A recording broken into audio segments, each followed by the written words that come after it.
नमस्कार, मैं डॉक्टर सत्यन हेमरजानी हूँ। मैं नवजात शिशु विशेषज्ञ हूँ फोर्टिस हॉस्पिटल में।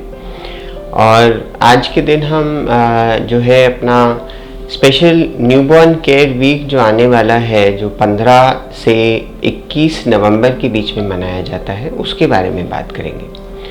तो जैसे आप जानते हैं कि नवजात शिशु जो होते हैं, जो पैदा होते हैं, वो नन्हे मुन्ने हल्के फुल्के और साथ ही साथ इनमें कई चीज़ें परिपक्व नहीं होती हैं।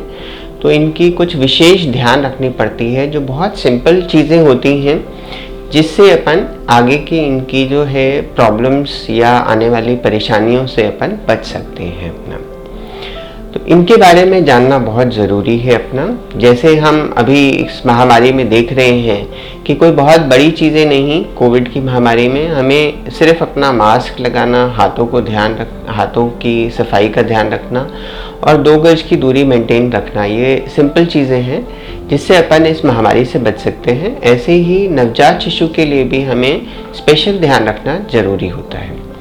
इन चीज़ों में हमें इनका स्पेशल ध्यान ये रखना है कि एक तो इनका तापमान जो होता है वो अनुकूल बना करके रखना, जिसके लिए 4-5 चीज़ें होती हैं। बच्चे को एक लेयर कपड़ा ज़्यादा पहना करके रखना, जो कमरे का वातावरण का तापमान है वो अपना 26 से 28 बना करके रखना, इनके हाथों और पैरों को अपना सॉक्स और हाथ के जो अपने मिटन्स होते हैं उनसे अपना ढक करके रखना और टोपी से इनको ढक करके रखना, या सिंपल से सिंपल माँ अपने त्वचा से इनको लगा करके रखे, जिसे हम अपनी भाषा में कंगारू मदर केयर कहते हैं।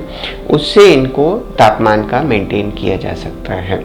तापमान नहीं मेंटेन होने से इन बच्चों को तकलीफ़ें होती हैं, इनका वज़न कम बढ़ता है, निमोनिया होता है और गहरे इन्फेक्शन भी हो सकते हैं अपना।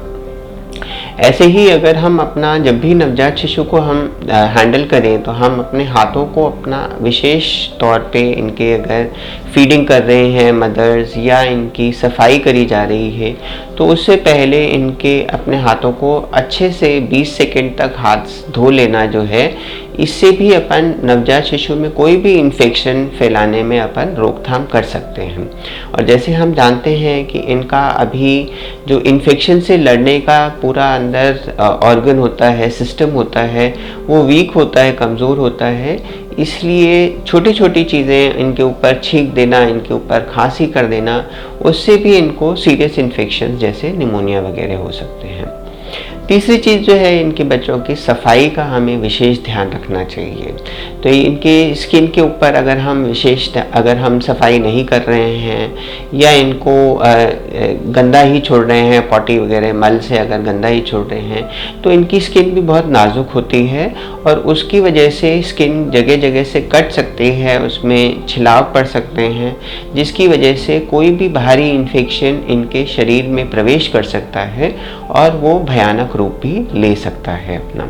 तो इसलिए इनको रोज़ एक बार अच्छे से गीले गर्म कपड़े से अपना साफ़ कर देना, जिससे विशेषकर अपना जो गंदगी एरिया जहाँ पे होती है, जैसे गर्दन या कान के पीछे या अपना जांघों के आसपास, इन एरियाज़ को विशेष तौर पे साफ़ रखना बहुत ज़रूरी होता है।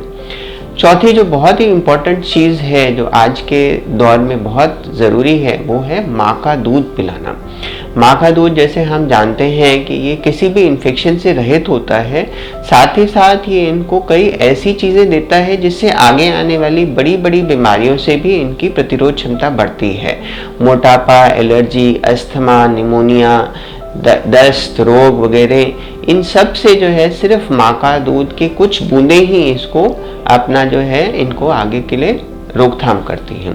तो शुरुआत से ही पहले घंटे से ही माँ का दूध पिलाने की कोशिश करें, कोई और गुट्टी, चाय, शहद न दें। और यही अपनी प्रथा जो है, इसको रोज़ दूध पिलाने की, माँ का दूध पिलाने की, ये 6 महीने तक चालू करें।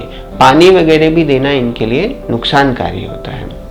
मैं आपसे यही गुजारिश करूंगा कि ये 4-5 चीज़ें, जो भी आने वाला आपके परिवार में नन्हा मुन्ना बच्चा है, उसके लिए ये सिर्फ 4-5 चीज़ों का ही विशेष ध्यान रखें, तो आपके आने वाले जो नवजात शिशु हैं वो आगे जा कर के बेहतर, विकसित और स्वस्थ बड़े लोग बनेंगे, जिससे हमारा देश भी उन्नति करेगा। धन्यवाद।